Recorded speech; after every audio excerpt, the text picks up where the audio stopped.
Welcome, guys, to chapter second of highest knowledge that must be taught prior to any other knowledge.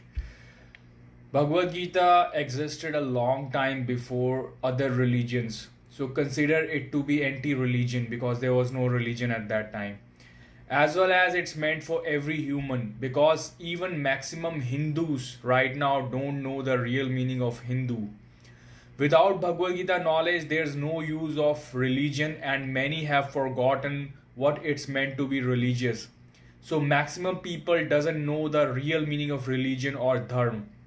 Other way of saying this is that the word Hindu means human. So everyone is human. Even if you are Christian, Muslim, Sikh, or even anti-religion, or even leading a negative life, or any religion of the world, so you are Hindu. Any religion of the world is a sub part of Bhagavad Gita and will finally lead you to Bhagavad Gita because only Bhagavad Gita has full knowledge, which is must. So the best option is first go through Bhagavad Gita and then you can go through other options. Because then you will know everything and will be fully aware which is the best option. Anyhow, you will end up with Bhagavad Gita in the end. And also to mention, other religions are created by only followers and they are sub branches of Bhagavad Gita. Gita gives you full knowledge and then leaves you without any foundations. So do whatever you want to do. So that's why people manipulate Gita and try to misuse it according to their personal benefits. As they haven't understood Gita at all. And many countries, example Turkey, have even banned Gita.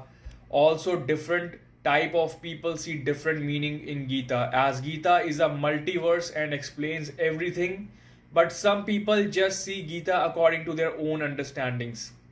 For Gita to understand properly, one must have multi-dimensional personality just like Krishna, which you won't find easily or you can say next to impossible.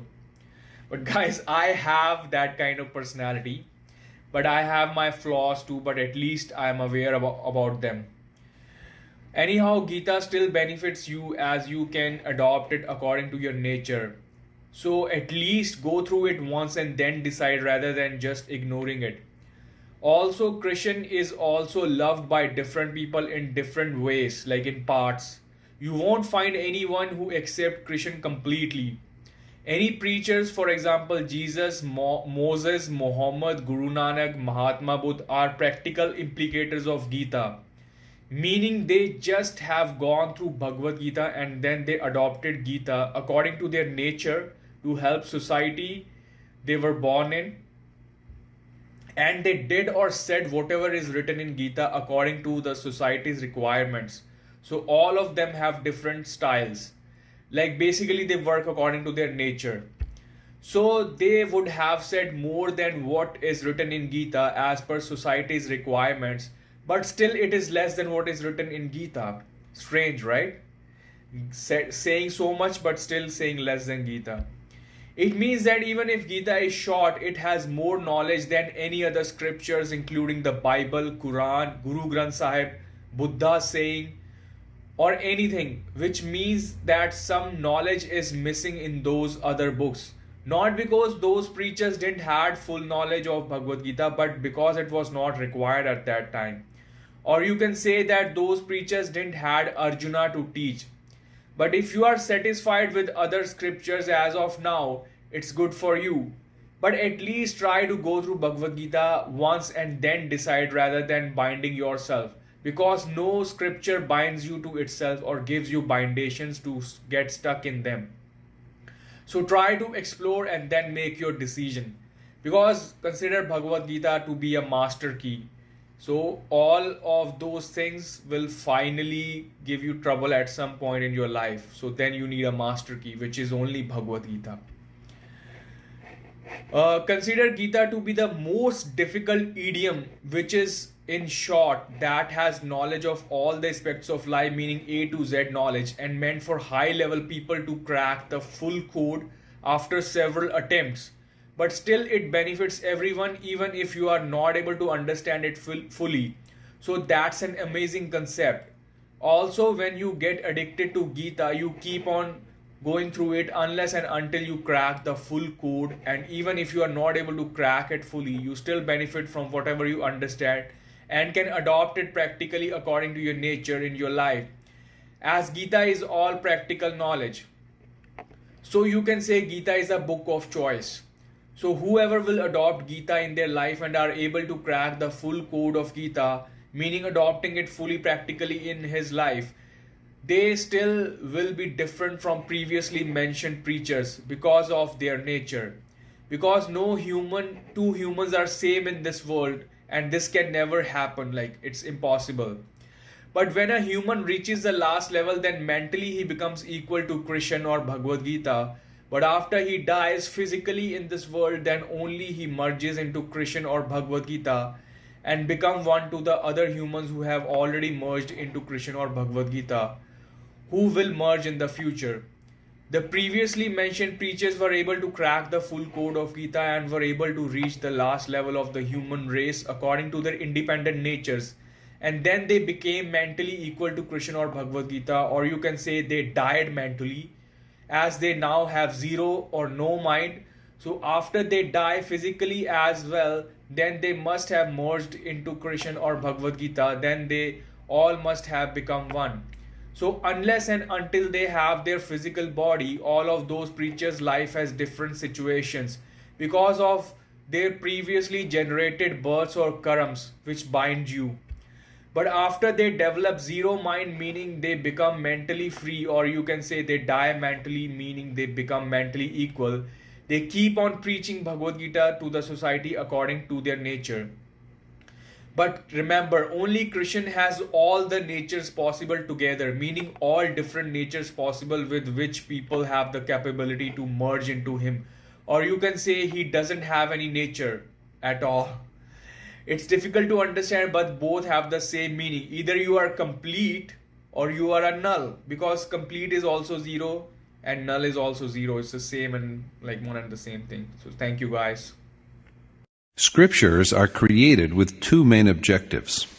One is to protect the social order and the culture in which the people could follow the footsteps of their noble ancestors. The second is to ensure that people can gain ultimate, eternal peace. Such scriptures as the Ramayana, the Bible, the Quran, and so on, deal with both these aspects. But because of the material viewpoints held by most people, they tend to adhere only to those that are of immediate social use. In the spiritual texts also, we find many references to useful social practices, confirming their relevance. Therefore, the great sage Veda Vyas, while writing the Mahabharata, the epic within which the Gita is an inherent part, had clearly referred to social as well as spiritual matters. However, in the Gita itself, there is not a single verse that is concerned with the sustenance of physical life or the propagation of social or religious conventions, rites, or customs. This was done to ensure that people should not mix up dogmas into something which is meant for universal and timeless well-being. This divine Gita is therefore presented exclusively in terms of timeless spiritual roots and concepts.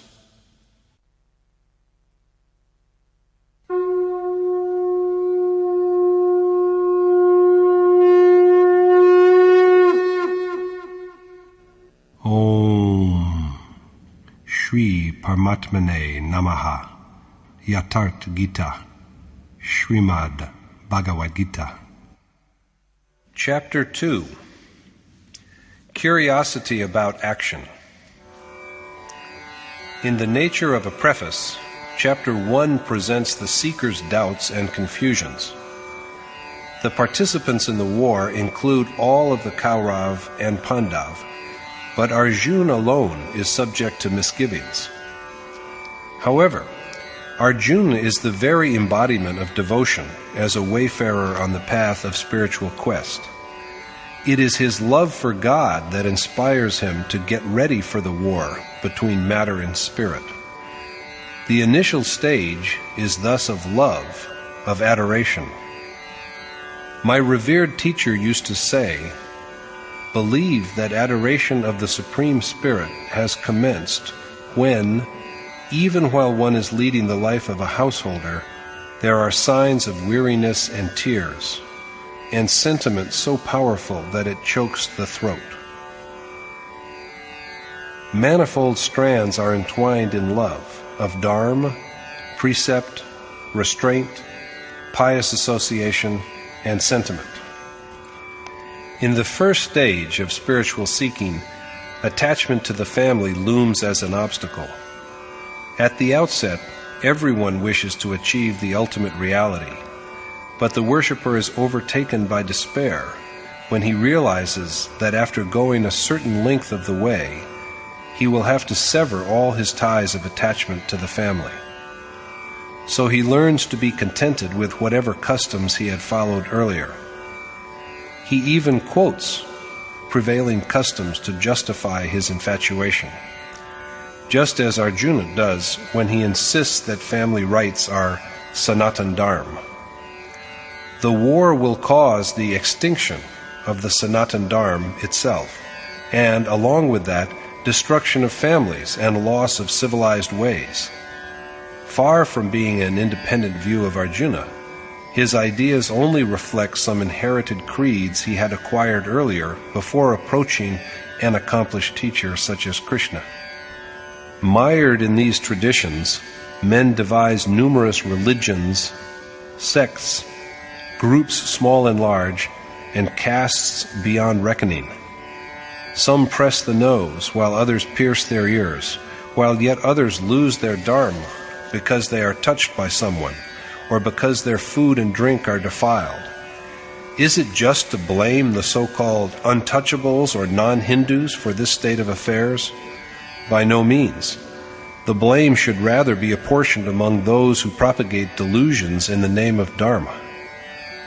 As for us who listen to them, we are blind victims of what are but misguided customs, and so we too have to bear part of the blame. In Mahatma Buddha's time, there was a sect called Kesh Kambal, the members of which regarded the practice of growing hair so that it could be used like a blanket as a standard of perfection. There have been some who thought it pious to live like cows, while others have lived and conducted themselves in the manner of dogs. But all these were only stupid customs that have nothing to do with awareness of God. There were schisms and foolish customs in the past, and they are with us even today. There were also divisions and stupid customs in Krishna's time, and Arjuna is a victim of some of them. This is seen from his 4 arguments, namely, that war destroys the eternal Sanatan Dharma, and that it produces Varn Sankar, an unholy intermingling of disparate classes and ways of life. Obsequial offering to deceased ancestors will cease, and we shall, by being engaged in destroying our race, invite great curses on us. Thereupon Yogeshwar Krishna speaks to him.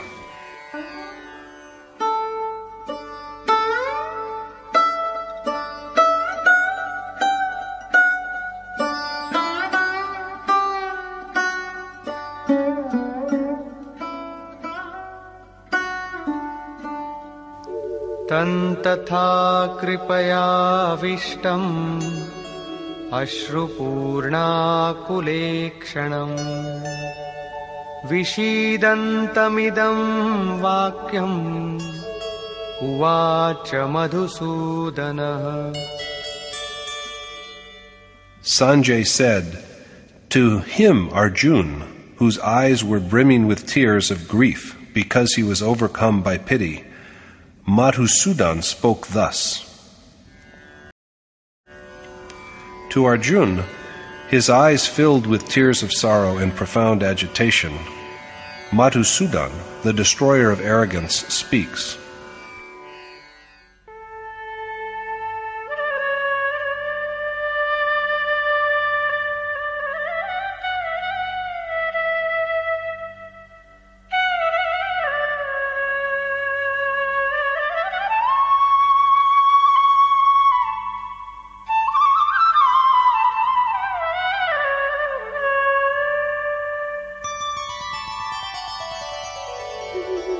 कूटस्थ्वाकश्मलमिदं विषमे समुपस्थितम् अनार्यजुष्टमस्वर्ग्यम् अकीर्तिकरमर्जुन. The Lord said, "From what cause, O Arjun, does this unmanly, un-Arjun-like, heaven-barring, and shameful despair come over you at this perilous spot?" Madhusudan, Krishna, uses the term Visham for the place where Arjun and he are at that time. Besides meaning difficult or dangerous, the word also means unique or unequaled. So Krishna really wishes to know that which has caused spiritual ignorance, agyan, in Arjun in this unusual, unparalleled setting. The setting is one the like of which can be found nowhere else in the entire world, because it is the sphere of spiritual striving towards an unworldly, celestial goal. In such a universal and undisputed setting, how has spiritual ignorance come over Arjun? Why does Krishna call Arjun's views spiritual ignorance? Has Arjun not said categorically that it is his heartfelt wish to defend Sanatan Dharma? Is it spiritual ignorance to be resolved, body and soul, to protect what Arjun believes to be the immutable, eternal Dharma? According to Krishna, it is so, for it has not been the practice of those who truly deserve to be called men. Neither does it provide access to heaven. It is also not conducive to glory. The one who keeps firmly to the path of righteousness is an Arya. In Hindu scriptures, instead of referring to any race or stock, Arya denotes an exceptionally cultivated man who adheres scrupulously to Dharma. If dying for one's family were not an instance of ignorance, Krishna adds, sages would have practiced it. Had family traditions been the ultimate reality, they would have been used as a ladder for climbing up to heaven and salvation. When Mira sang her songs of divine adoration, people declared her insane, and her mother-in-law condemned her as a destroyer of the family. But no one today remembers the mother-in-law for shedding copious tears of concern about the well-being of her family and safety of its honor, while the whole world cherishes the memory of Mira. After all, how long can we remember the man who is concerned only about his family? Is it not evident, then, that customs which bring neither glory nor sublime happiness, and which have at no time been accepted by an Arya, a man of Dharma, must be a kind of ignorance? Krishna says to Arjun,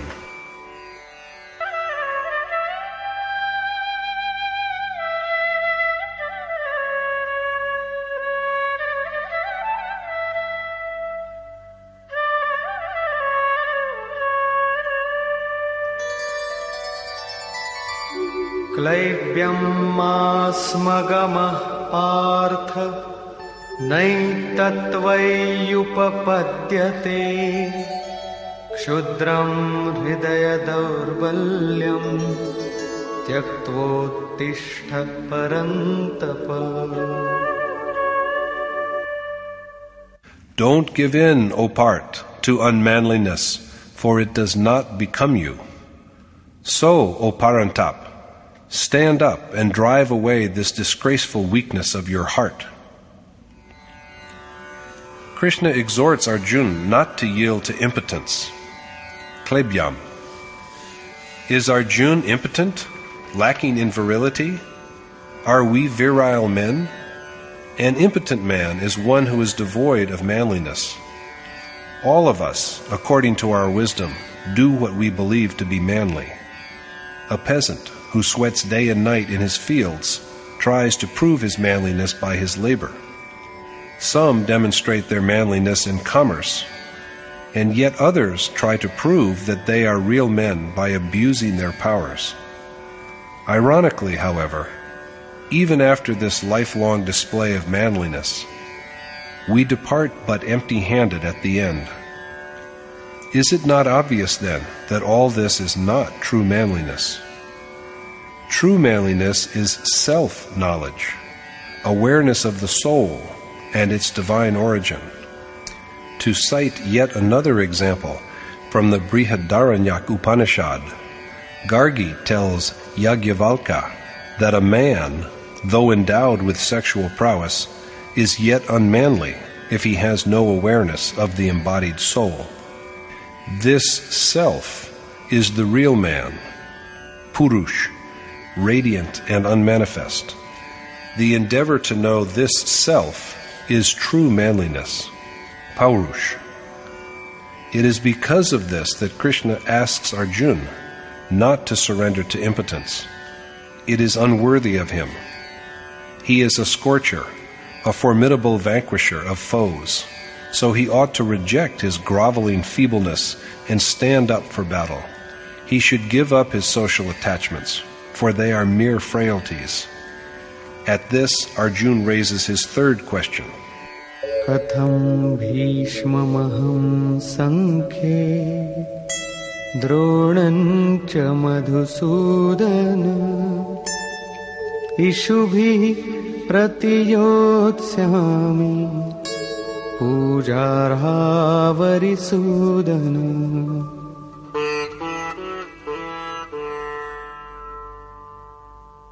Arjuna said, "How, O Madhusudan, slayer of enemies, shall I shoot arrows in the battle against men like Bhishma and Drona, who deserve only my honor?" Arjuna addresses Krishna as Madhusudan, destroyer of the demon of ego, and wants to know from him how he can fight with his grandsire Bhishma and teacher Drona. Both are deserving of only reverence. Dual conduct, as we have seen, is Dronacharya, the conduct that arises from the feeling that God is separate from us and we are separate from Him. But the consciousness of this duality is also the initial urge for spiritual accomplishment. And then there is Bhishma, the very image of delusion. So long as we stray from the right path and are under the sway of delusion, children, family, and kinsmen all appear as our own. The feeling that they belong to me, that they are mine, is the medium through which delusion works. The deluded man regards them as worthy of worship and clings to them, for that one is father, the other one grandfather, and still another the teacher who has taught him. But after spiritual attainment, there is neither teacher nor pupil, and the self, who has gained awareness of the essence, of the Supreme Spirit, is left all alone. When the self is absorbed in God, neither is the teacher a preceptor nor the disciple a receptacle. This is the state of the most exalted excellence. After assimilating the teacher's excellence, the disciple shares it, and the distinction between the teacher and the pupil is obliterated. Krishna says, "Arjuna, you shall dwell in me." Arjuna will become identical with Krishna, and the same is true of every sage who has known attainment. In such a state, the teacher's existence merges and his magnificence flows spontaneously like a crystal stream through the disciple's heart. But Arjuna is yet far from that state, and at present he exploits even the teacher's office as a shield to ward off participation in the war.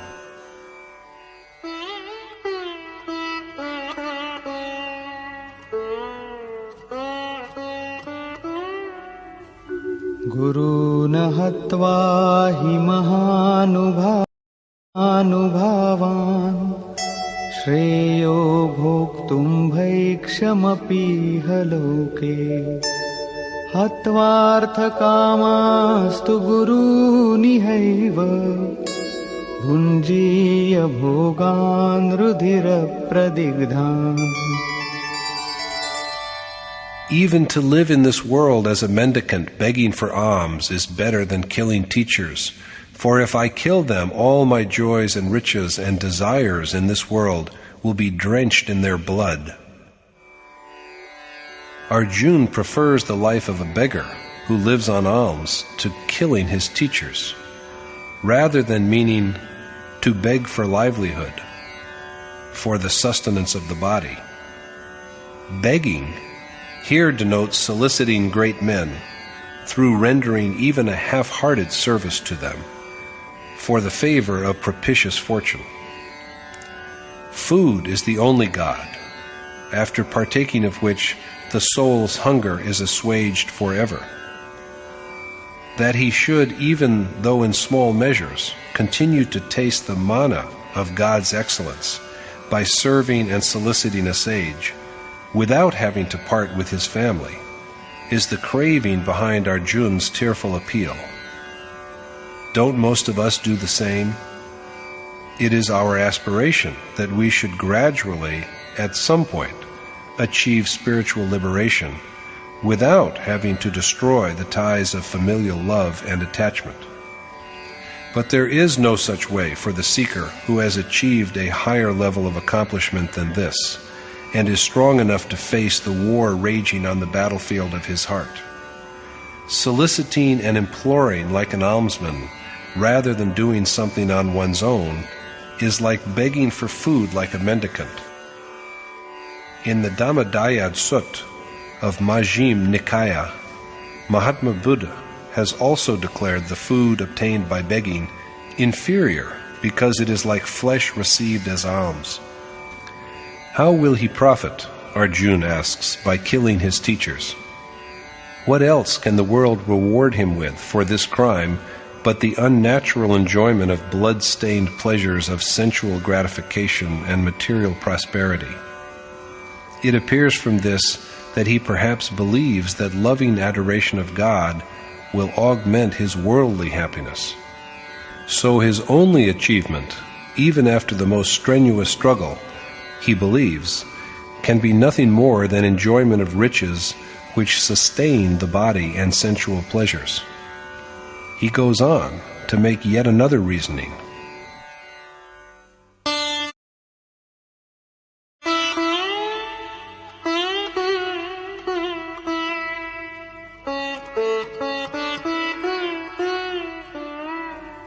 न चैतद्विद्मः कतरन्नो गरीयो यद्वा जयेम यदि वा no जयेयो यानेव हत्वा न जिजीविषामः तेव स्थिताः प्रमुखे धार्तराष्ट्राः.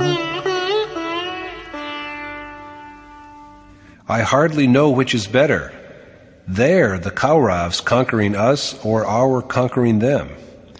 Even Dhritarashtra's sons, who are our enemies, and yet after killing whom we may not wish to live. Even possession of the hoped-for delights is not assured. Arjuna is at his wit's end as to what course of action can bring him glory, for whatever he has said till now has been proved to be only ignorance. He does not also know whether he will rout the Kaurav army or they will rout him. Dhritarashtra's sons, after slaying whom he should not desire to live, are arrayed against him. What shall he live for if his feelings of attachment represented here by his kinsmen, all of them progeny of Dhritarashtra's ignorance, are destroyed? At the same time, however, it occurs to Arjuna that what he has said now may be also false. So he turns to Krishna again. कार्पण्यदोषोपहतः स्वभावः पृच्छामि त्वां धर्मसम्मूढचेताः यच्छ्रेयस्यान्निश्चितं ब्रूहि तन्मे शिष्यस्तेऽहं शाधि मां त्वां प्रपन्नम्.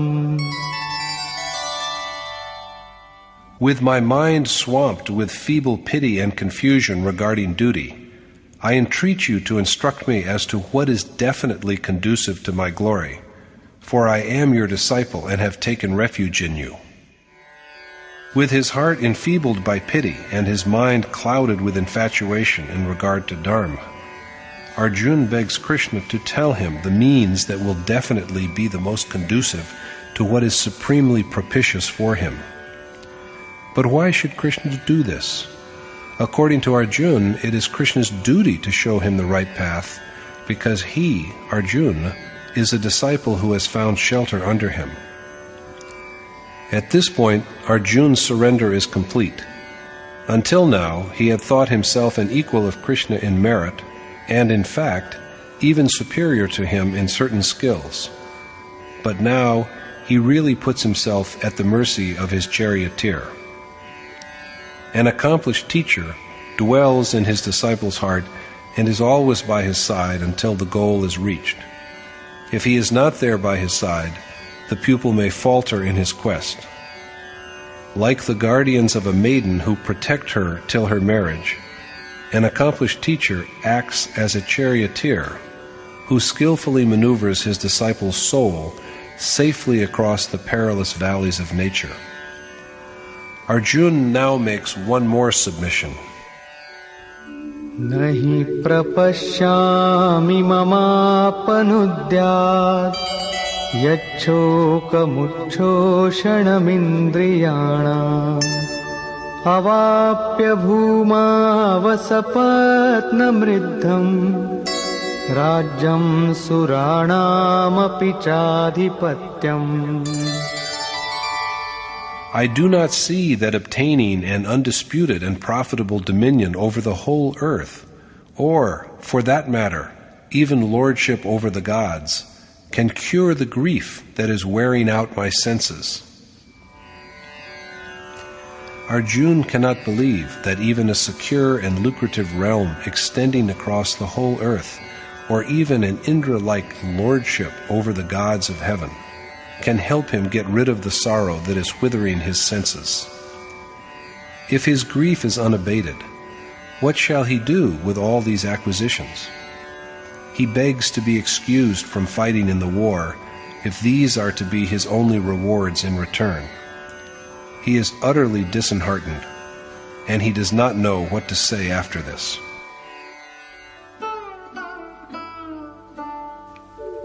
Evamuktva ऋषिकेशं गुडाकेशः परन्तप नयोत्स्यैति गोविन्दम् उक्त्वा तूष्णीं बभूवः. Sanjay said, after having thus spoken to Rishikesh, Arjuna, the conqueror of sleep and destroyer of foes, told Govind, Krishna, that he would not fight, and then he fell silent. So far, Arjuna's attitude has been determined by the Puran, which contain ordinances for ceremonial acts and sacrificial rites, as well as the enjoyment of benefits arising from a due performance thereof. In these works, heaven is the ultimate goal. But Krishna later enlightens Arjuna that this line of thought is mistaken.